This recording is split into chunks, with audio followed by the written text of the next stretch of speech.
whether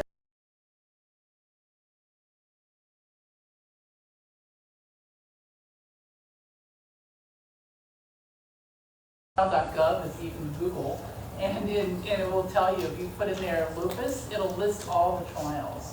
And it really, in order to go into a real trial, it has to be on that website. Right.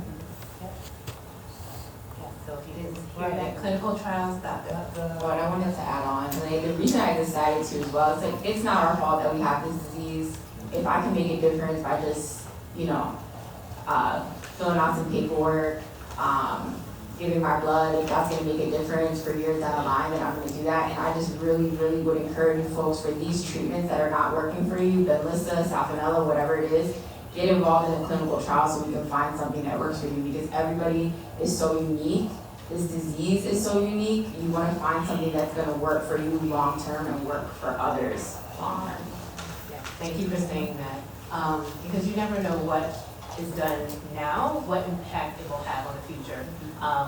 It took how many years for the first treatment to come out for lupus, and now in the last few years there's been several, but that's what we need all of you for, to get those drugs, because it may not help you right now, but think of future generations, the kind of life that they could have as a result of better medications that aren't putting a Band-Aid on our symptoms, but are curing, the disease. Yeah, just like to add something. So think of a rheumatologist or a dermatologist as a carpenter.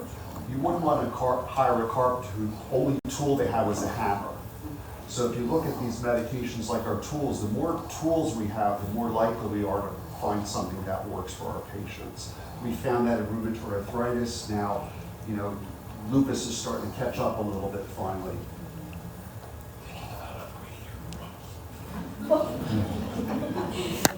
Can you talk a little bit about placebo versus medication? Because some folks don't fully understand what that means if you're involved in a trial and you get a placebo. Do you know that you're getting a placebo? Yeah, so one of the ways that that trials are set up is that you're blinded whether you're getting a placebo or not, and that includes the investigators, the coordinators, and the patients. And at some point at the end of the trial, you are likely going to find out what drug you got. But at the beginning, it's blinded. However, having said placebo, it sounds terrible, right? No treatment. But the reality is that the trials are usually set up in a way that you're still going to be on your background treatments that are not working well enough. And so it's not like they're going to pull the rug out from under you. You're going to get those treatments. But then there's a chance, if you go into the trial, that you'll not get the study drug for some period of time. And each trial is designed a little bit differently, what that length of time is. And some trials are set up so that if you get placebo at the beginning, you still get the drug, but maybe it's 6 months down the line. There are other trials. Every trial is really set up. Sometimes if you got the drug, you might get placebo after the end of 6 months, and then that's their way of being able to determine, is this drug working? Does it continue to work when you stop taking it? So, and every trial is designed a little bit differently. So if I went through a trial, went through the whole process, say it was a year or whatever, however long it was, what happens after that?